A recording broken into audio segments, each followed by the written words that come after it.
నిజంగానే ఒప్పుకోవాలి. 40 లక్షల సభ్యత్వం కార్యకర్తలు అంటే అది నిజంగా చాలా గొప్ప విషయం. హ్మ్. కానీ ఇవన్నీ ఓట్లుగా మలుచుకోవటంలో మాత్రం ఎక్కడో ఒక చోటైతే ఫెయిల్యూర్ జరుగుతోంది. అవును. అవును. దాన్ని మీరు రికాల్ చేసుకుంటున్నారా? ఇప్పుడు నెక్స్ట్ లోకల్ ఎలక్షన్స్‌కి సంబంధించి ఎట్లా ప్రిపేర్డ్‌గా ఉన్నారు? చాలా రిజల్ట్ ఎట్లొచ్చే అవకాశం ఉంది అంటే బీజేపీకి?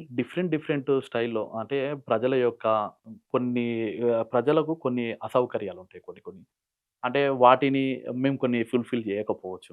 కొంతమంది చూస్తుండొచ్చు. హ్మ్. అంటే మేమేమంటామంటే ఇట్లనే ఉండాలని మేమంటాం. ఓకే. ఇట్లనే ఉండాలంటే ఏందంటే లాయల్‌గుండాలి. ఈడొక క్వరీ ఉంది. హ్మ్. దీన్ని తవ్వుకొని దోచుకుందాం అని అనేసాననుకో మేము దానికి వ్యతిరేకంగా ఉంటాం. హ్మ్. ఇప్పుడు లోకల్‌గా ఉన్నటువంటి వ్యక్తులకు అందరూ మాలాగానే ఉండాలనే ఆలోచన లేదు గదా! ఇప్పుడు ఇంట్లో ఉన్నటువంటి ఒక 5 మంది కుటుంబ సభ్యులు 5 మంది 5 రకాలుగా ఉంటారు.